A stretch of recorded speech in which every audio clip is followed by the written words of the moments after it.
नमस्कार मंडळी, welcome back to देवमारेज अँड प्लॅन स्टोरीज। तर आज मी बनवणार आहे बाप्पाच्या आणि आपल्या सर्वांच्या आवडीचे उकडीचे मोदक। तर इथे एका कढईमध्ये मी थोडेसे तूप घेतले आणि त्यामध्ये बदाम काजूचे काप टाकून घेतले। हे बदाम काजूचे काप खरपूस भाजून झाल्यानंतर मी यामध्ये आता किसलेलं ओलं खोबरं टाकणार आहे।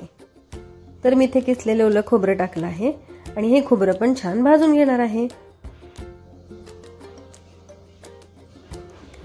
आणि हे खोबरं छान भाजून झाल्यानंतर मी यामध्ये खोबऱ्याचा निम्मा बारीक केलेला गूळ टाकत आहे।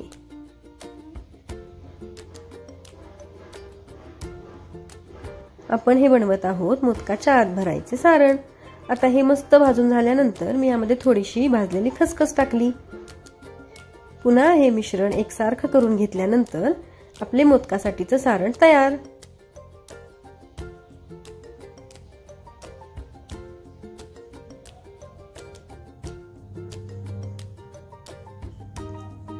आता आपण बनवूया मोदकासाठी बाहेरचं आवरण।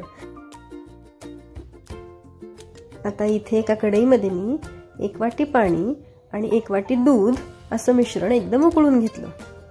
तुम्ही फक्त पाण्यात पण ही उकड करू शकता, पण दूध घातल्यावर ही उकड एकदम पांढरी शुभ्र होते।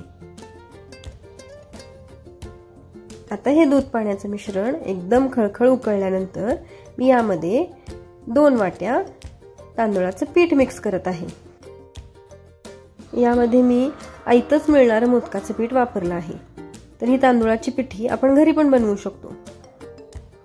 आता ही उकड निघाल्यानंतर मी हे एकदम एकसारखं मिक्स करून घेतल्यानंतर गरम गरमच असताना आपल्याला हे पीठ एकदम मऊ करून घ्यायचं आहे।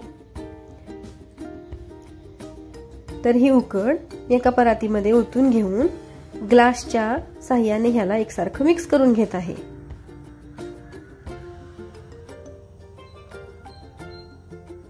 आता हे पीठ एकदम मऊ करून झाल्यानंतर हे पीठ गरम असतानाच आपल्याला मोदक बनवायचे आहेत। तर थोडा तुपाचा किंवा थोडा पाण्याचा हात लावून मी हे मोदक बनवण्याचा प्रयत्न केला आहे। खरं तर हा माझा पहिलाच प्रयत्न आहे, त्यामुळे माझे मोदक असे सुबक वगैरे छान आले नाहीत, पण हा माझा पहिला प्रयत्न बाप्पापर्यंत नक्की पोहोचेल याची मला खात्री आहे।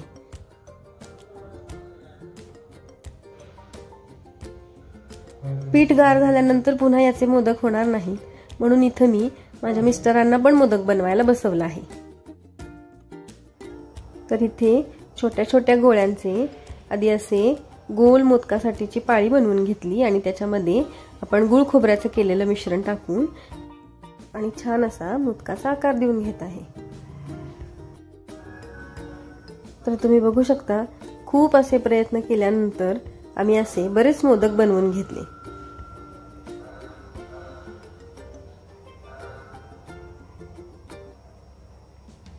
आता गॅसवर मी एका पातेल्यामध्ये थोडेसे पाणी घेतले आणि त्याच्यावर आपली मोदकाची चाळणी ठेवून त्याच्यावरती ताट ठेवून त्याला प्रीहीट केल्यासारखं तापवून घेतलं। पुन्हा त्याच चाळणीमध्ये मी मोदक ठेवले आणि त्याला 15 मिनिटं वाफ आणून घेतली आणि 15 मिनिटांनंतर आपले मोदक तयार।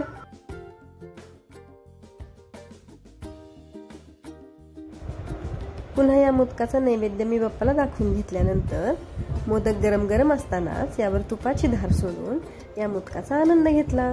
उकडीचे मोदक करताना मी कोणत्या टिप्स वापरायला हव्यात म्हणजे माझे मोदक अजून छान होतील, मला कमेंटमध्ये नक्की सांगा। आणि माझा हा मोदक तुम्हाला आवडल्यास व्हिडिओला लाईक, शेअर आणि सबस्क्राईब करा। गणपती बाप्पा मोरया, मंगलमूर्ती मोरया। धन्यवाद।